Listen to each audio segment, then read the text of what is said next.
Halo saudara-saudara, jumpa lagi dengan komentator gadungan di sini. Dengan komentator yang gadungan. Seperti biasa, saudara-saudara, kalau kita sudah berjumpa, pasti akan ada yang kita bicarakan, baik berguna maupun tidak berguna. Dan saudara-saudara, hari ini kita akan bicara tentang harimau Malaya yang sebentar lagi akan menghadapi Vietnam. Sebelumnya harimau Malaya tampil luar biasa, saudara-saudara. Salut, salut, salut, salut. Tampil mengalahkan Laos 5-0. Bukan hanya skornya, saudara, penampilannya saya rasa jauh lebih baik dari penampilan yang pertama waktu melawan Myanmar. Semua sektor lapangan hidup, semua lini bekerja dengan baik. Lini tengah, lini sayap, lini belakang semuanya, penyerang semuanya bagus. Salut. Dan ini saudara-saudara jadi modal bagus untuk melawan Vietnam. Yang tidak mudah saudara-saudara. Tapi begini saudara. Nih saya kasih tahu ya, kami supporter Indonesia itu mendukung kalian, mendukung Malaysia untuk mengalahkan Vietnam. Kenapa? Karena Vietnam ini sombong, saudara-saudara. Mereka sombong, mereka sesumbar seolah-olah timnya itu udah kayak Brazil atau kayak Argentina begitu, sombong. Jadi ini harus dikalahkan. Harus ada yang mengalahkan Vietnam. Dan kalau melihat cara Malaysia bermain kemarin lawan Laos, saya rasa sih ya optimis lah kalian ngalahin Vietnam di Hanoi, atau ya minimal bisa nahan imbang lah. Yang penting ini Vietnam harus kita permalukan ini. Nah, bagaimana cara mengalahkan Laos, bagaimana cara mengimbangi Laos, bagaimana cara mengatasi Laos akan kita bahas di edisi kali ini saudara-saudara. Nah, saudara-saudara, kalau melihat pertandingan melawan Laos, saya melihat begini, Kim Pan-gon benar-benar belajar dari hasil pertandingan melawan Myanmar. Tampaknya apa yang dia rencanakan waktu melawan Myanmar itu tidak berhasil. Tidak berhasil. Lini tengah dia terlalu kurang berani memegang bola. Waktu itu kan yang main Brendan Gunn sama si ini Wilkins. Nah, itu kurang berani memegang bola, hanya mengandalkan serangan balik sporadis dari sayap, dari Safawi sama dari Faisal. Dan yang di depan juga Darren Lock apa Litak ya, itu penyerangnya itu juga kurang memberi ancaman. Tapi saudara-saudara, waktu lawan Laos semuanya berubah saudara-saudara. Tampaknya ya benar itu Kim Pan-gon benar-benar melakukan evaluasi dengan sangat baik, sangat terstruktur ya. Ini terlepas dari kualitas lawan ya, karena Laos kan sebelumnya juga dibantai sama Vietnam. Tapi saya melihat ini yang nggak ada urusannya dengan kualitas lawan jelek atau tidak bagus. Ini murni penampilan performa Malaysia yang cukup bagus. Khususnya perubahan di lini tengah. Masuknya Wilkin sama satu lagi itu ada pemain lokal itu. Itu benar-benar terlihat menghidupkan lini tengah Malaysia. Jadi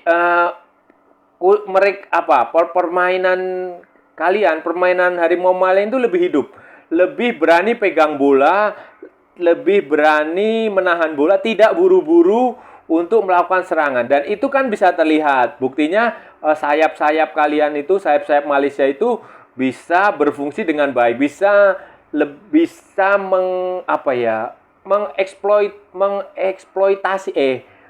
mengeksplor kemampuan Faisal sama Safawi bisa terus maju, bisa memberikan umpan-umpan kepada yang tengah itu. Kalau nggak salah tuh waktu lawan Laos kan yang main Aguero apa siapa ya? Ya kayaknya itulah. Nah, itu dan terbukti kan Aguero juga ngegolin itu. Itu menunjukkan bahwa kemampuan sayap-sayap Malaysia itu udah berfungsi dengan sangat baik. Dan itu saya rasa udah sesuai dengan keinginan Kim Pan-gon. Kan sebelum pertandingan juga Kim Pan-gon udah menargetkan Malaysia akan mengalahkan Laos dengan skor yang cukup signifikan dengan skor telak, karena hitung-hitungan nanti itu akan dibutuhkan untuk hitung-hitungan jika terjadi poin sama dengan sesama tim yang akan lolos. Nah, dalam hal ini kan sudah pasti kemungkinan besar itu Vietnam dan Singapura akan menjadi pesaing utama. Nah, dengan kemenangan 5-0 ini sudah cukup bagus. Sudah cukup bagus. Ya lumayan lah daripada kalau kita lihat pertandingan pertama melawan Myanmar. Dan ini akan bisa dijadikan modal berharga nanti menghadapi Vietnam di Hanoi. Karena saudara-saudara, tampil lawan Vietnam di tempat netral aja susahnya minta ampun, apalagi main di Hanoi. Karena akan ada faktor non teknis, saudara-saudara. Salah satunya, saudara-saudara, kalau saudara mau tahu, sekarang ini di Hanoi itu musim dingin. Nah, Hanoi itu kotanya di utara Vietnam, di Vietnam Utara, dan itu sangat dingin. Kalau bulan Desember begini bisa suhunya bisa di bawah 10 derajat. Dan itu sangat berbahaya, sangat dingin lah. Itu nggak cocok buat kita orang-orang dari Malaysia, dari Indonesia, itu nggak cocok yang biasa panas. Nah, itu adalah faktor non teknis yang harus diwaspadai oleh Malaysia. Selain ya tentu saja dukungan dari penonton tuan rumah yang sangat gila. Sangat apa ya, kalau saya ya gila lah pokoknya, sangat fanatik mereka itu. Saudara-saudara, selain faktor non teknis berupa cuaca yang saya pastikan akan sangat dingin, kondisi lapangan juga tidak bagus, saudara-saudara. Jadi begini, rumput di stadion yang akan digunakan itu, Maidin National Stadium di Hanoi, itu tidak bagus. Itu terbukti Park Hang-seo meminta para pemainnya menggunakan sepatu dengan pool 6 atau berapa, pokoknya pool yang lebih panjang. Itu yang saya tahu dari Park Hang-seo itu, karena ya itu lapangannya nggak bagus dan itu akan berat. Ya kenapa nggak bagus? Karena ya di sana kan sedang musim dingin, lapangannya lembek itu apa ya? Lembek itu ya pokoknya nggak bagus lah, itu lapangannya kan dingin musim salju itu. Lapangannya becek apa ya, nggak tahu kalau bahasa di Malaysia apa. Pokoknya istilah di Indonesia itulah. Jadi si Park Hang-seo minta para pemainnya menggunakan sepatu yang pool 6 yang panjang-panjang itu tujuannya supaya mereka tidak terpleset, dan ini akan berbahaya saudara-saudara nantinya kalau itu tidak dipersiapkan dengan baik, karena bisa jadi kan umpannya salah, pemainnya terjatuh, bikin kesalahan sendiri di sektor belakang, bikin blunder, bikin ya macam-macam lah pokoknya.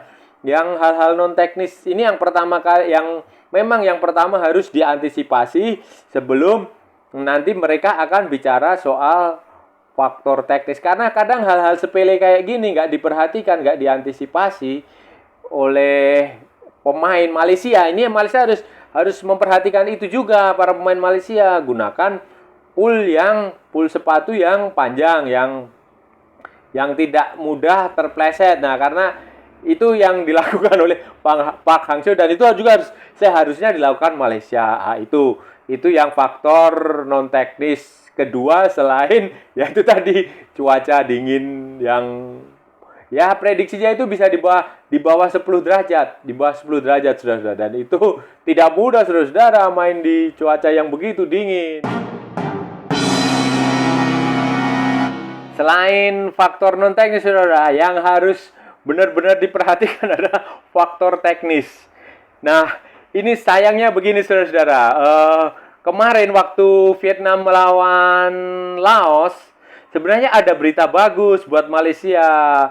Bintang mereka, Nguyen Quang Hai, itu cedera dan ditarik keluar pada baru berapa menit main lah itu cedera. Terus dibawa ke rumah sakit, dilakukan pemindaian, di MRI, di scan terus ya awalnya Park Hang-seo takut ini si Quang Hai ini akan absen lama. Ternyata ya ini kabar buruk buat Malaysia. Kemungkinan besar dia bisa tampil nanti waktu lawan Malaysia. Nah, ini Quang Hai ini dia main di PAO FC ini di posisinya adalah gelandang serang. Biasanya bisa kan begini. Vietnam ini dia akan main dengan skema 3-4-3. Ya kira-kira hampir sama dengan formasi yang digeber oleh Malaysia. Malaysia kan juga 3-4-3 kan, 3-4-3 kadang 5-4-1. Nah, kurang lebihnya formasinya hampir sama lah. Ya itu intinya 3-4-3 sih sebenarnya kalau gitu. Nah, itu akan sama dah. Quang Hai ini akan bermain di salah satu lini serang itu di sayap karena di tengahnya ada Nguyen Litien atau siapalah pokoknya Nguyen itu. Semuanya Nguyen namanya sudah ada. Itu yang harus diwaspadai sudah ada. Jadi ada beberapa pemain Vietnam yang harus diwaspadai. 3 penyerang depan mereka itu si Quang Hai, Litin atau siapalah itu Nguyen siapa. Terus satu lagi ada lagi itu juga buat. Terus kemudian di sayap mereka fullback di kiri itu yang ada kiri apa kanan ya? Duan Van Hau. Nah, itu juga bahaya saudara. Duan Van Hau ini dulu main di Heerenveen di Eredivisie di kompetisi Belanda. Itu dulu yang dia waktu SEA Games 2009 matahin kakinya Evan Dimas. Nah, itu bahaya. Terus kapten dia Duk siapalah itu. Susah namanya, nanti saya tulis di situ lah. Nah, itu juga harus diwaspadai. Jadi, intinya adalah ada banyak pemain Vietnam yang harus diwaspadai. Khususnya di 3 di depan itu, kemudian di back tengah gelandang sentral dia 2, kaptennya salah satu si kaptennya itu sama di fullbacknya itu. Dan saudara-saudara, seperti yang saya bilang, saya ulas di edisi sebelumnya, saya mengatakan bahwa cara bermain Vietnam ini adalah sangat matang. Mereka akan mengandalkan trupas, kemudian umpan. Jadi begini, pemain Vietnam biasanya nih ya, kebiasaan dia akan pegang bola berlama-lama di belakang, di tengah. Kemudian dia pura-pura bergerak, pura-pura menguasai bola. Tetapi dengan cepat dia akan menyalurkan ke depan melalui umpan panjang, trupas, ke sayap, atau langsung umpan terobosan ke depan. Ini yang harus diantisipasi. Jadi, pemain-pemain pertahanan Malaysia jangan hanya memperhatikan bola. Ini pesan saya ya. Pesan komentator gadungan ya, walaupun komentator gadungan tidak sepintar Park Hang-seo atau Kim Pan-gon atau Shin Tae-yong, tapi kan komentator gadungan mengamati soalnya ini. Nah, itu pesan saya seperti itu. Jadi, jangan hanya pemain belakang Malaysia, tolong jangan hanya fokus pada bola.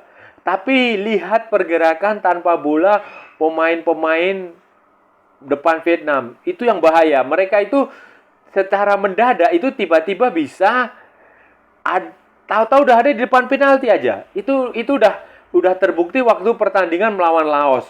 Juga waktu pertandingan sebelumnya, waktu uji coba lawan Borussia Dortmund juga sama sudah ya. Bayangin klub seperti Borussia Dortmund dibikin prank sama Vietnam. Nah, itu mereka sangat percaya diri. Benar-benar saya nggak bohong. Sangat percaya diri ketika pegang bola. Kemudian selain umpan-umpan terobosan seperti itu dan pergerakan tanpa bola, yang harus diwaspadai adalah crossing.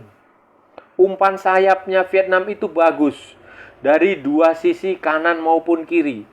Apalagi si Nguyen Litien ini. Litien apa siapalah itu yang tengah itu. Pokoknya penyerang dia yang tengah itu punya kemampuan jumping yang bagus. Headingnya bagus. Dan dia sangat licin. Itu beberapa kali kalau lawan Indonesia itu pemain itu yang paling bikin repot itu. Paling bikin repot pertahanan Indonesia. Dan itu harus diwaspadai saudara-saudara. Jangan sampai membiarkan pemain-pemain Vietnam leluasa mendikte permainan. itu pesan saya. Nah, bagaimana dengan Malaysia supaya untuk meredam itu? Pesan saya adalah disiplin. Disiplin harus ditingkatkan.